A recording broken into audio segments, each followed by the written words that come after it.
Hello, guys. Welcome to Open Heavens Routines podcast. I am super excited to welcome you back again and join us on this episode. Grab your morning tea and your coffee, and let's enjoy this together. So, today's topic is plan and replan.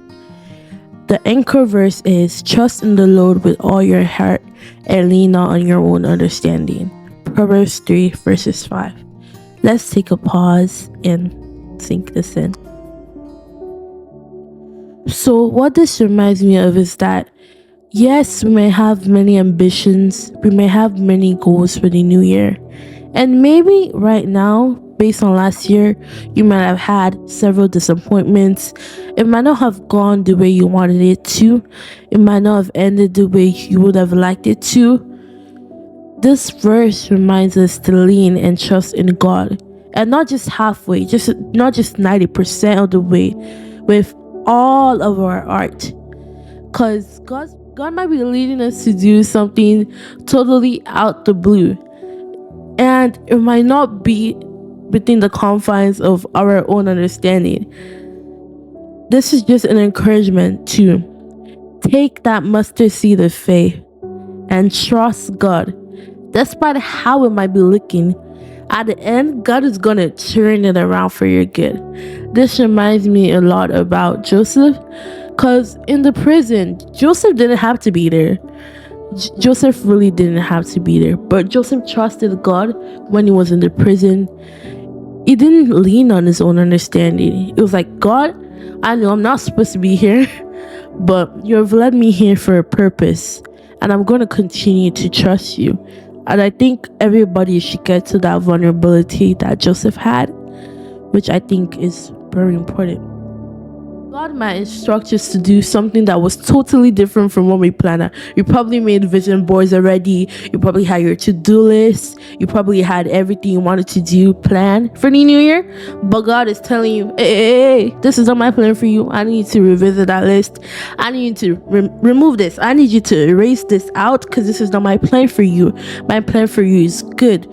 My plan for you is wonderful. My plan for you, it will end in good. My plan for you is amazing, and you just have to trust me. You have to trust me. It might not be looking at like it right now, but you have to trust me. And this just reminds me of Jeremiah 29:11, which I think is a very powerful verse and powerful message for us this morning. Jeremiah 29:11 says, "For I know the plans I have for you, declares the Lord. These are plans to prosper you and not to harm you, plans to give you hope and a future." Which God's plans are going to end well. This is just a reminder that God's plans are going to end well for us. God's plans are not to destroy us. So it might look like a very difficult situation right now. It might look like God is sending you to do something that looks very hard right now, something that you don't understand. You don't understand how this is going to end. You don't understand. You're trying to put in the puzzle pieces, but God is saying, I have the bigger picture in mind. So just follow me. Leave everything behind and follow me. And I think this is completely beautiful to examine this morning. I will say as it is written, and I might do a few interjections in there, but just follow along with me. Today's Bible reading talks about David, who cried so hard after his enemies took away his family's possessions. David's helpless situation turned around when he asked God for a strategy. God told him to move ahead and assured him that he would overtake his enemies and recover all they had taken if he pursued them. If David had gone after his enemies based on his instincts alone, he might not have recovered anything. There are many people today who have one-size-fits-all approach to every situation. They always stick with their plans, and they don't even try new ways to achieve their goals.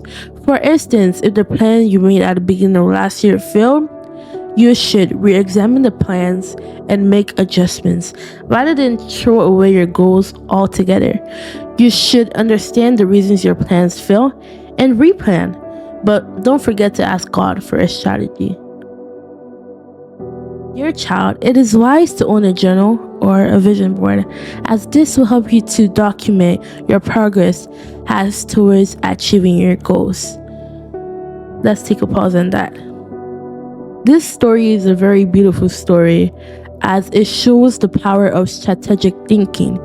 We might think that we have the plan, we have the strategy, but God sees the bigger picture, and it's important to commit all our plans onto God, because God has the best plans and He has the best outlines that is far beyond human understanding, which I think is very evident in David's story.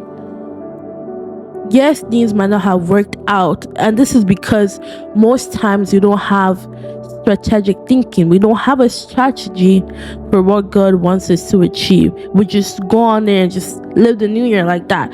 But this is a reminder that we should be intentional, and intentional God's way, not our way, because we probably have a way of how we want the things to go, or how we have planned it out. But some things that you put on the list, or most, if you double check, it might not necessarily be how God wants it to work. Because Joseph was probably like, if I was in Joseph's shoes, I would have expected God to just like fly me over to the position of prime minister or something like that. But God had a total different plan for Joseph. God's strategy is different from our strategy. God's time is way different from our time, which I think is so incredible, because God is more focused about the process. We're focused more about the destination. So I think that's really powerful. This is showing the importance of works as well. You don't just want to say, oh, I've committed into the hands of God. Great, you've committed into the hands of God, but you had to take steps and strategic plans, not just whimsy plans. You had to take proper steps and proper plans to be able to achieve these goals. And for us to be able to do this, we must ask God for a strategy that works for you, because the strategy that might work for someone else might not be God's plan and God's strategy that He has planned for you to grow, for you to achieve that goal. And as you're achieving that goal, God is a wonderful God. He's a good God. And He's even thinking beyond this year. God is thinking beyond this year. So it's important not to rush things and take time with God to achieve goals, to achieve whatever He has called us to do, which I think is very powerful.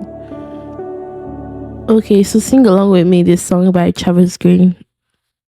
Oh, oh, oh, oh, oh. Oh, oh, oh, everybody's moving. Everybody's going somewhere. With everything they're trying just to make it to a place where I am not there. But when the noise is over, a still small voice you will hear. I hope that you believe me when I tell ya that I will handle all of your cares. Just wait on me, be still and know that I am God. Thank you so much for joining me on today's Open Heavens routine with Living Seed. Hope that you tune into the next podcast. I am your host, Fumilayo, and have a good day.